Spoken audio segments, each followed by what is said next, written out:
Je vous laisse écouter. Des coups de feu confirme à l'instant Laurent Combalbert sur le plateau. Ce qui voudrait dire que Mohamed Merah n'est pas décédé. Écoutez, ce sont des détonations comme échange de tirs. 11h27, Laurent Combalbert nous confirme, il s'agit bien de ça a l'air d'être des échanges de coups de feu. Ce qui veut dire... Il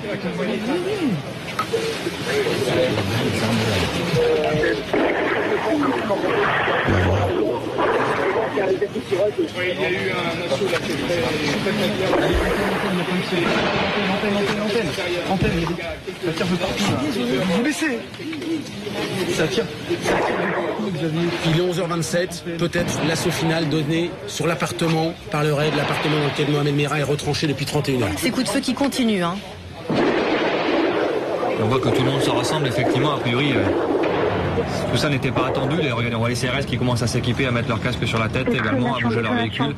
On voit les pompiers qui commencent à se rassembler. Et on entend en direct sur BFM TV à bientôt 11h30 ces coups de feu qui continuent.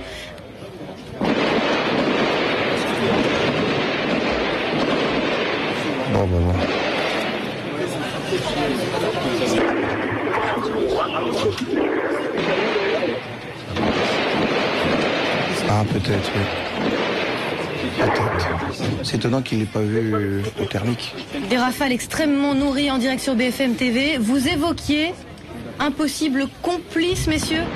Soit effectivement il est encore vivant et on s'est trompé depuis tout à l'heure, ce qui est tout à fait possible. Soit il y a quelqu'un à l'intérieur. On écoute ce qui se passe effectivement en direct sur BFM TV, c'est rafale.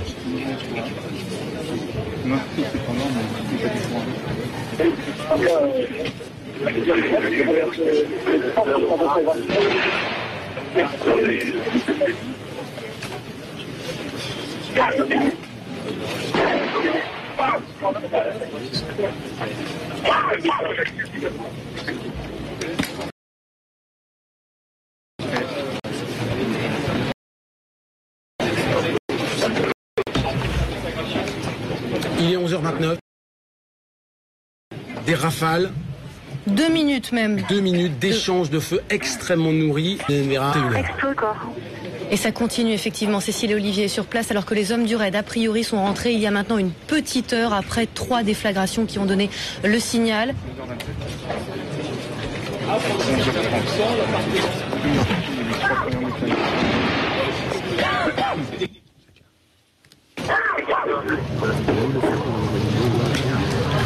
On dirait qu'il y a à la fois des rafales et des explosions.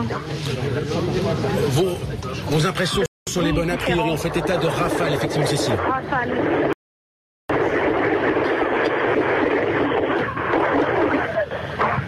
On dirait qu'il y a des rafales et des explosions.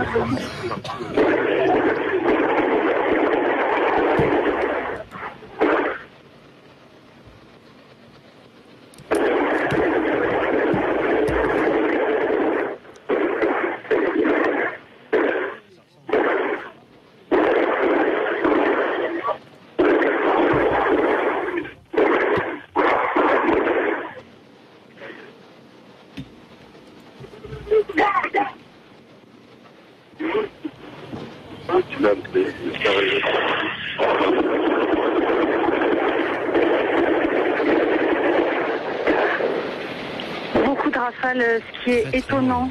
Si l'individu à l'intérieur était décédé, ça serait étonnant, autant de rafales. On profite de ce moment de silence. Laurent Combalbert, vous êtes extrêmement surpris par ce qui vient de se passer en direct sur BFM TV. Surpris parce qu'on était tous partis dans l'idée qu'effectivement la thèse de la personne suicidée était... Rafale. Même si nous avons gardé beaucoup de réserves par rapport à ça.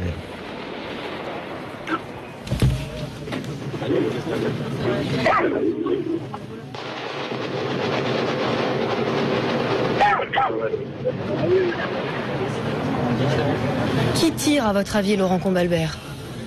Ce sont des rafales d'armes automatiques et donc le raid a forcément... Le suspect retranché à Toulouse résiste. Soit Mohamed Merah ne s'est pas suicidé et résiste à cet assaut, soit il avait un complice, c'est possible. Peu probable. Peu probable. probable à vos yeux, messieurs? Probable, puisque même si vous avez un complice, c'est quoi l'intérêt de se suicider, de laisser le complice agir? Non, Laurent au contraire, Combalbert, ça veut dire que depuis hier soir, 22h45, pas de contact, c'était une feinte. Il n'a peut-être pas bougé. Alors, un manipulateur. Excellent. Attente. Vous êtes en direct sur BFM TV depuis une dizaine de minutes maintenant. Ces détonations, ces rafales extrêmement nourries. Le raid a lancé l'assaut contre l'appartement dans lequel Mohamed Merah a été retranché. Visiblement, celui-ci n'était pas décédé et serait en train de résister. C'est ce qu'affirme une source policière. Scène absolument surréaliste sous nos yeux, sous nos oreilles. Et ça pourrait être ce qu'on a évoqué, le suicide by cop, hein, peut-être la volonté de mourir justement dans l'affrontement. Exactement. De provoquer l'assaut. Abattu par la police. On appelle ça un suicide agressif, nous les psychiatres. C'est-à-dire, il ne retourne pas l'arme contre lui, il ne meurt pas tout seul dans son appartement, il se fait tuer. Il se met en situation d'être abattu par la police. Dans un moment grandiose. Pour le psychiatre, ça change quoi, justement? Rien, c'est assez typique des psychopathes. Hein. Certains psychopathes veulent mourir les armes à la main. Alors Laurent Combalbert, les premières déflagrations, c'était il y a 1 heure. A priori, le début de l'opération. Ça montre bien à quel point les hommes du raid progressaient effectivement très doucement dans l'appartement, puisqu'il aura fallu quasiment 1 heure pour qu'ils le trouvent. C'est pour ça que l'investigation est faite de manière extrêmement lente et minutieuse, parce qu'il s'est effectivement certainement retranché dans un lieu où il n'a pas été observé par les personnes à l'extérieur. Ça peut être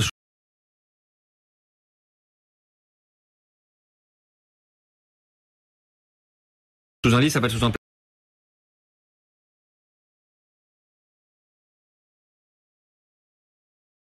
placard. On nous parle de caméras thermiques.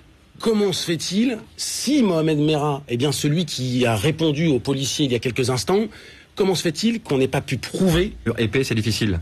Une vue. Mais peut-être qu'il a été localisé, que justement la fouille progressive, avec justement des envois de grenades les uns après les autres, avait pour objectif de le contraindre à rester dans son. On en reparle. Cécile Olivier, il est 11h34. On a entendu en direct ces détonations, ces rafales extrêmement nourries. De nouveau le calme. Et certaines sources policières affirment que l'individu serait décédé. Des sources policières très nourries, alternance de rafales et d'explosions. Les pompiers sortent et rentrent dans le camion. C'est tout ce que l'on peut observer. Cécile, je vous coupe, il est 11h35. Source policière, on reste prudent, mais source policière, le suspect, Mohamed Merah, est mort. C'est donc ce que l'on apprend à l'instant, à l'issue d'un assaut extrêmement violent contre l'appartement dans lequel il était retranché. A priori, c'est bien les armes à la main qu'il est mort, comme il avait affirmé qu'il voulait le faire. Laurent Combalbert, on a entendu ces décharges extrêmement nourries, ces rafales très nourries. Apparemment, il y avait 2 armes. Il s'est caché pour surprendre les hommes du raid qui ont évidemment riposté. C'est a priori ce qui vient de se passer en direct sur BFM TV. Oui, et ça accrédite la stratégie qui a été choisie de prendre le temps, de ne pas se précipiter, parce qu'effectivement, il était, comme il les a attendus au moment de la première tentative d'interpellation il y a 32 heures, eh bien, il les attendait encore, il était retranché, il les a attendus les armes à la main. C'est totalement incroyable. C'est-à-dire que cet homme de 23 ans, à un moment s'est dit, je me tais, je fais le mort, pour accueillir les policiers quand ils viennent me chercher. C'est délibéré. Sa détermination, il l'a manifesté dans ces passages-là, qu'il vient encore de la manifester, visiblement. C'est un stratège. Oui. Même mot. Quand vous m'avez appelé à 8h ce matin, je vous ai dit il y a 2 hypothèses. Soit c'est quelqu'un qui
pu imaginer.